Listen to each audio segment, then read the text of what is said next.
Good morning students. आज BSc first year का organic का जो हमारा लेसन चल रहा था एल्केन्स के अंदर हमने इसकी जनरल स्टडी की थी। जनरल के अंदर हमने इसके अंदर इसका नॉमेनक्लेचर, आइसोमेरिज्म और इसके अंदर 1 डिग्री 2 डिग्री जो एल्केन्स है कार्बन परमाणु के आधार पर हमने 1 डिग्री 2 डिग्री और 3 डिग्री एल्केन्स की थी। अब हमारा आज का नेक्स्ट टॉपिक है इसके एल्केन्स के बनाने की विधियाँ। बनाने की विधियों के अंदर हम जो रिएक्शंस है, हमारा रिएक्शन पार्ट है, मैंने यहाँ नेम करके लिखा हुआ है। रिएक्शंस के अंदर आपको इसको लिख लिख के प्रैक्टिस करनी पड़ेगी तो ही रिएक्शन आपको याद होंगी। समझ के कहाँ से कौन सा कार्बन परमाणु, कहाँ से कौन सा सब्सटेंस निकल रहा है और क्या बन रहा है, इस बात को ध्यान रखना होगा। और कुछ रिएक्शन जो है वो नेम रिएक्शंस के आधार पर चलेंगे। तो फर्स्ट आता है इसके अंदर by the hydrogenation of alkene and alkyne. First है हाइड्रोजिनेशन ऑफ एल्कीन और एल्काइन। इसमें आपको कुछ भी दिया हो, एल्कीन दिया हो, एल्काइन दिया हो, उसका हाइड्रोजिनेशन करना है। हाइड्रोजिनेशन का मतलब क्या है? जहां पर असंतृप्तता होगी, एल्कीन्स के अंदर डबल बॉन्ड, एल्काइन्स के अंदर ट्रिपल बॉन्ड, जहां असंतृप्तता होगी वहां पर आपने उसको संतृप्त करना है, यानी अनसैचुरेशन को सैचुरेट करना है। डबल और ट्रिपल बॉन्ड को आपने सिंगल बॉन्ड के अंदर कन्वर्ट करना है। सपोज हमारे पास एग्जांपल हम लेते हैं, प्रोपीन ले लीजिए या प्रोपाइन ले लीजिए। मैं प्रोपीन का लेती हूँ पहले। प्रोपीन जैसे पता है आपको कितने कार्बन है? 3 कार्बन प्रोपीन है, डबल बॉन्ड CH2 CH और CH3, ये हमारे पास है प्रोपीन। ब्यूटीन ले लीजिए, कुछ भी एग्जांपल ले लीजिए आप। इसका जब हम हाइड्रोजिनेशन करवाते हैं, रिएक्शन हाइड्रोजिनेशन, हाइड्रोजन के साथ reaction in the presence of निकल कैटलिस्ट के साथ, तब यहां पर डबल बॉन्ड के दोनों तरफ क्या जुड़ जाएगा? HH जुड़ जाएगा। तो क्या प्राप्त होगा? CH3 CH2 CH3। प्रोपीन से हमें क्या प्राप्त हो गया? प्रोपेन प्राप्त हो गया। क्लियर? अब अगर एग्जांपल हम ब्यूटाइन का लेते हैं, ब्यूटाइन ट्रिपल बॉन्ड के साथ 1 2 3 CH 1 2 3 और यहां पर क्या आएगा? CH2 CH3। Clear? Hydrogenation in the presence of निकल, यहां पर ट्रिपल बॉन्ड है। अब यहां पर क्या होगा? इसके अंदर दोनों तरफ एक एक एड्रेस, पहले ये क्या होगा? द ट्रिपल बॉन्ड जो है इन के अंदर चेंज होगा, यानी डबल बॉन्ड के अंदर चेंज होगा, फिर फर्दर वो सिंगल बॉन्ड के अंदर चेंज होगा। तो CH3 CH2 CH double bond CH2, ये क्या है हमारे पास? ब्यूटीन। ये क्या है? ब्यूटाइन। फर्दर फिर इसका hydrogenation and in the presence of निकल, तो क्या प्राप्त होगा? CH3 CH2 CH। अब यहां डबल बॉन्ड पर क्या आ जाएगा? सिंगल बॉन्ड, यहां पर HH जुड़ जाएगा। तो हमें क्या प्राप्त हुआ? ब्यूटेन प्राप्त हुआ। ठीक है। नेक्स्ट हमारा ये तो था हाइड्रोजिनेशन ऑफ एल्कीन और एल्काइन। सेकेंड हम लेते हैं रिडक्शन। रिडक्शन यानी अपचयन, reduction of alkyl halide. Alkyl halide का रिडक्शन करने पर हमारे पास सपोज एल्किल हैलाइड है C2H5Br।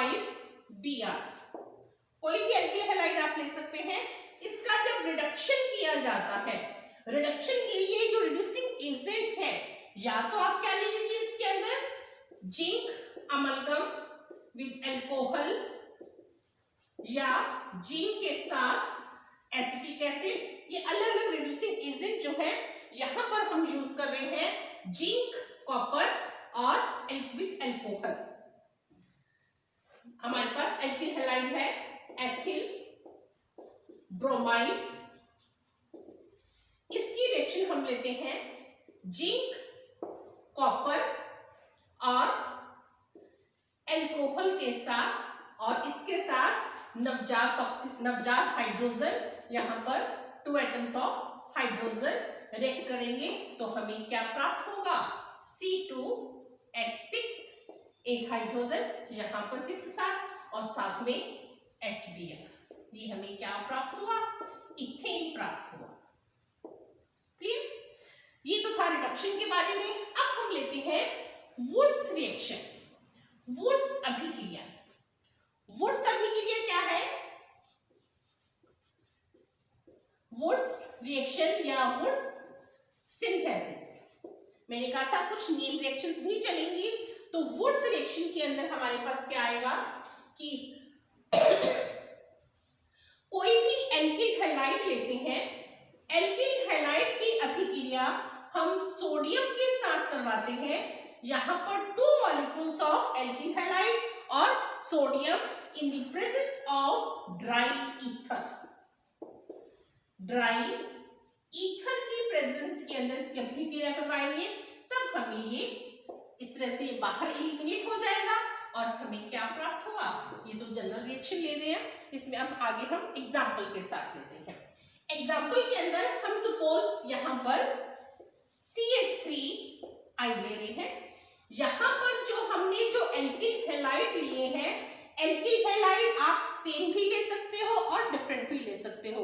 इनकी जो रिएक्शन की मैकेनिज्म है, जब मैंने मैकेनिज्म वाला लेसन किया था उसमें मैंने आपको हर एक रिएक्शन के मैकेनिज्म के बारे में बताया था। तो यहाँ पर ये जो रिएक्शन है ये मुक्त मूलक क्रिया विधि के द्वारा भी संपन्न होती है। मुक्त मूलक क्रिया विधि के अंदर हमने क्या किया था, जिसके अंदर हमने 3 स्टेप किए थे। कौन कौन से? फर्स्ट स्टेप जिसके अंदर फ्री रेडिकल बनता है, दूसरे स्टेप के अंदर पहला स्टेप था चेन प्रोपेगेटिंग स्टेप जिसमें फ्री रेडिकल हमें प्राप्त होता है। सेकेंड स्टेप था चेन प्रोपेगेटिंग स्टेप जिसमें वो संचरण करेगा, और थर्ड स्टेप था चेन टर्मिनेटिंग स्टेप। तो ये रिएक्शन जो है, अब यहाँ पर जो मैं आपको ये इसलिए बता रही हूँ क्योंकि ये जो अगर हम डिफरेंट टाइप का लेते हैं मैकेनिज्म के अंदर क्या होगा, यहाँ पर हमें क्या प्राप्त होगा? इसका फ्री रेडिकल प्राप्त हो जाएगा। फ्री रेडिकल फर्दर फिर बनता जाएगा और उसके अंदर रिएक्शन प्रोपेगेट होती जाएंगी, रिएक्शन बनती जाएगी। अब यहाँ पर सपोज हम डिफरेंट टाइप का ले रहे हैं, हमने एक तरफ तो क्या लिया, हम पहले जनरल लेते हैं 2Na, हमने सेम प्रकार का लिया, तो हमें क्या प्राप्त हुआ? ड्राई ईथर की प्रेजेंस के अंदर CH3CH3। ठीक है, अब मैं यहां पर इसको अलग ले रही हूं, अलग लूंगी तो क्या होगा? CH3I प्लस I C2H5, यहां पर मिथाइल आयोडाइड, यहां पर इथाइल आयोडाइड। अब यहां पर हमें क्या प्राप्त होगा? इथेन, प्रोपेन और ब्यूटेन का मिक्सर प्राप्त होता है। कैसे? वो स्टेप वाइज के अंदर आएगा। तो यहां पर सपोज मैं आपको Na प्लस CH3I ले ले, तो ये पार्ट है। अगर डिफरेंट टाइप्स के आप एल्किल हैलाइड लेते हो तो हमें उसका मिक्सर प्राप्त होता है। तो कैसे है ये? C2H6 and NaI, CH3I 2Na plus C2H5I CH3 C2H5 and Na। इस तरह से हमें ये इसके अंदर फ्री रेडिकल, जैसे फ्री रेडिकल के अंदर मैंने आपको ये कहा है कि यहाँ पर हमें क्या प्राप्त होगा? इसका फ्री रेडिकल प्राप्त हो जाएगा, ये फर्दर फिर उसको प्रोपेगेट कर देगा और रिएक्शन ये चलती जाएगी। तो ये वुड्स अभिक्रिया है, मैकेनिज्म हम उसके अंदर भी कर चुके हैं। नेक्स्ट रिएक्शन है हमारे पास फ्रॉम ग्रिग्नार्ड रीजेंट। ग्रिग्नार्ड अभिकर्मक से किस प्रकार से हम एल्केन्स को प्राप्त कर सकते हैं? ग्रिग्नार्ड अभिकर्मक RMgX, ये क्या ग्रिग्नार्ड अभिकर्मक। ग्रिग्नार्ड अभिकर्मक किसके साथ रिएक्ट करेगा? ZH के साथ। यहां पर सपोज OH, ZOH है, जिसके पास एक्टिव हाइड्रोजन होगा उसके साथ रिएक्ट करके हमें इसका ये तो क्या प्राप्त होगा? RH और साथ में MgX एंड OH, ये हमें कॉम्प्लेक्स के रूप में प्राप्त होता है। तो हम इसमें एग्जांपल लेते हैं।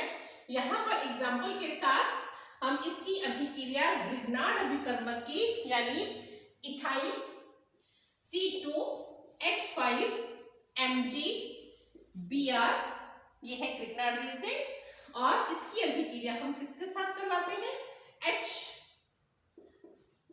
HOH। मैंने आपको ZOH लिखा था। Z का मीनिंग यहाँ पर क्या है?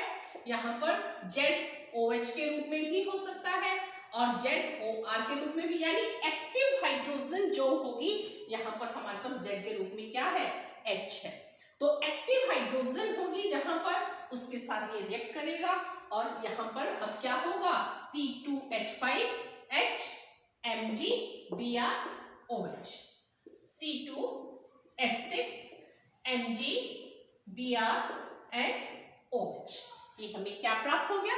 इथेन प्राप्त हो गया। ये तो था ग्रिग्नार्ड अभिकर्मक से। नेक्स्ट हमारी रिएक्शन है decarboxylation.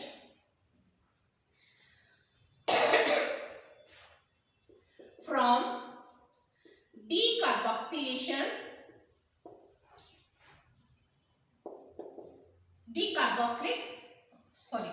from decarboxylation of acid, decarboxylation of acid, ठीक है। डीकार्बोक्सिलेशन क्या है? कोई भी आपके पास कार्बोक्सिलिक समूह होगा, इस कार्बोक्सिलिक समूह से आपने क्या करना है? COO को बाहर एलिमिनेट करना है, निकालना है। तो क्या होगा? इसके अंदर दो प्रकार की रिएक्शंस आएंगी। पहला है डीकार्बोक्सिलेशन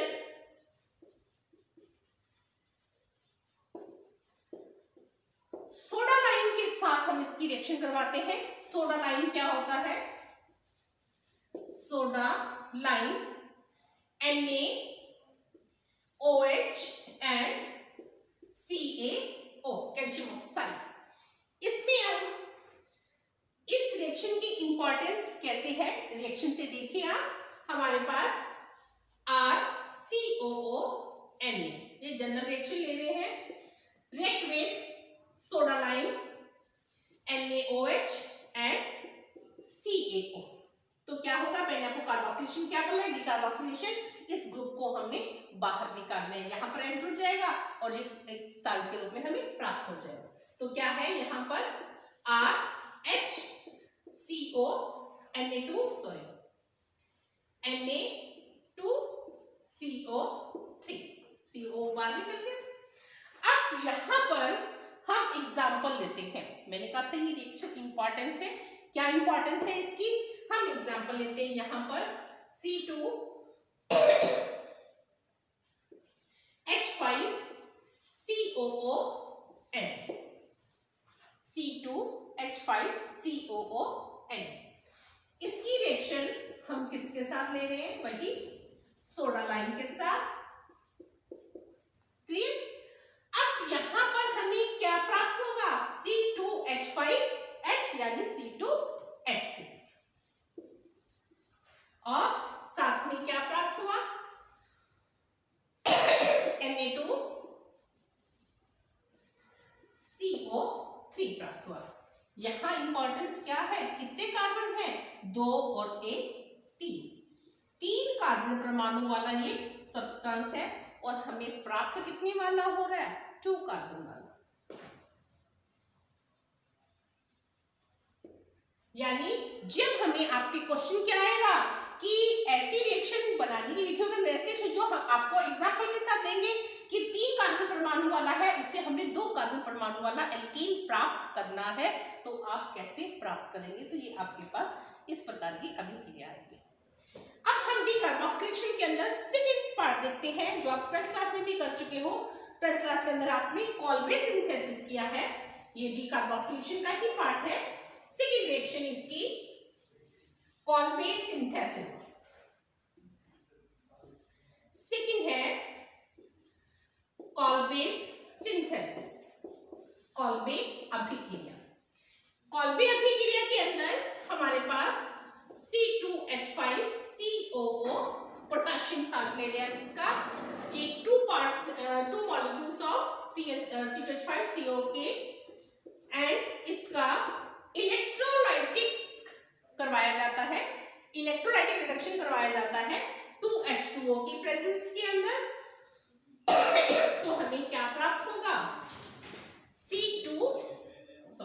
C4 टू पार्ट्स के अंदर आएगा हमें, ये मैं इकट्ठा लिख रही हूं, C4H10 2CO2 एंड हाइड्रोजन और 2KOH। यहां पर हमारे पास C2H5COO के और इसका इलेक्ट्रोलाइटिक मेथड का रिडक्शन करवाया जाता है। यहाँ पर 2 मॉलिक्यूल्स हैं, तो ये 2 मैंने सिंगल लिख रही थी, C2H5 इस तरह से C2H5 करके। तो अब आपके पास यहाँ पर ये 2 मॉलिक्यूल्स, यहाँ पर HH जुड़ जाएगा और यहाँ पर आपको C4H10। मैंने फिर स्टार्टिंग में बोला था कि ये रिएक्शन हमारे लिए इंपॉर्टेंट है।